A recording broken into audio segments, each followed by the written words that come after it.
Ambulance 108 ಆಂಬ್ಯುಲೆನ್ಸಲ್ಲಿ work ಮಾಡ್ತಿರ್ತೀನಿ. Delivery case ಬಂತು. Shift ಮಾಡ್ಕೊಂಡು ಬರುವಾಗ ಮಧ್ಯದಾರಿಯಲ್ಲಿ ಡೆಲಿವರಿ ನೋವು ಬಂತು. ಡೆಲಿವರಿ ಮಾಡಿಕೊಟ್ಟಿದ್ದೀವಿ. ತಾಯಿ ಮಗು ಸೇಫ್ ಆಗಿದ್ದಾರೆ. ಯಾವ ರೀತಿ ಅನಿಸ್ತು ಮೇಡಮ್ ನಿಮ್ಮ ಪೇಷೆಂಟು? ಕ್ರಿಟಿಕಲ್ ಅನಿಸ್ತಾ ಇಲ್ಲ? ನಾರ್ಮಲೇ ಇತ್ತು ಪೇಷೆಂಟು, ನಾರ್ಮಲ್ ಡೆಲಿವರಿನೇ. ಸೊ ಇದು ಯಾವ ಚದರನಹಳ್ಳಿಯಿಂದ ಚಿಕ್ಕಬಳ್ಳಾಪುರ ಡಿಸ್ಟಿಕ್ MCH ಹಾಸ್ಪಿಟ್ಲಿಗೆ ಕರ್ಕೊಬಂದು ಬಿಟ್ಟಿದ್ದೀವಿ. ತಾಯಿ ಮಗು ಇಬ್ಬರು ಸೇಫ್ ಆಗಿ. ಗುಡಿಬಂಡೆ 108 ಆಂಬ್ಯುಲೆನ್ಸಲ್ಲಿ ಕೆಲಸ ಮಾಡ್ತಿದ್ದೀನಿ.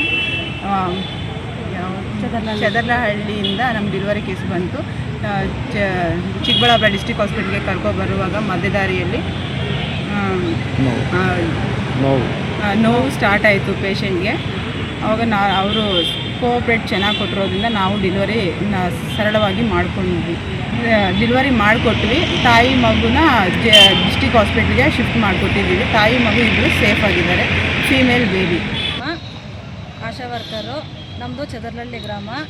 ಅಲ್ಲಿಂದ ಪದ್ಮಾವತಮ್ಮನವರಿಗೆ ಹೆರಿಗೆ ನೋವು ಸ್ಟಾರ್ಟ್ ಆಯಿತು.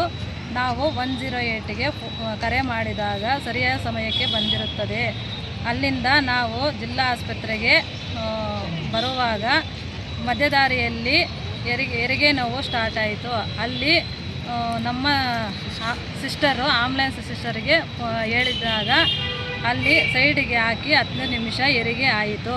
ಅಲ್ಲಿಂದ ಜಿಲ್ಲಾ ಆಸ್ಪತ್ರೆಗೆ ಕರೆದುಕೊಂಡು ಬಂದಾಗ ತಾಯಿ ಮಗು ಇಬ್ಬರು ಸೇಫ್ ಆಗಿದ್ದಾರೆ. ಇಲ್ಲಿ ಚಿಕಿತ್ಸೆಗಳು ನಡೆಯುತ್ತಿದ್ದವೆ.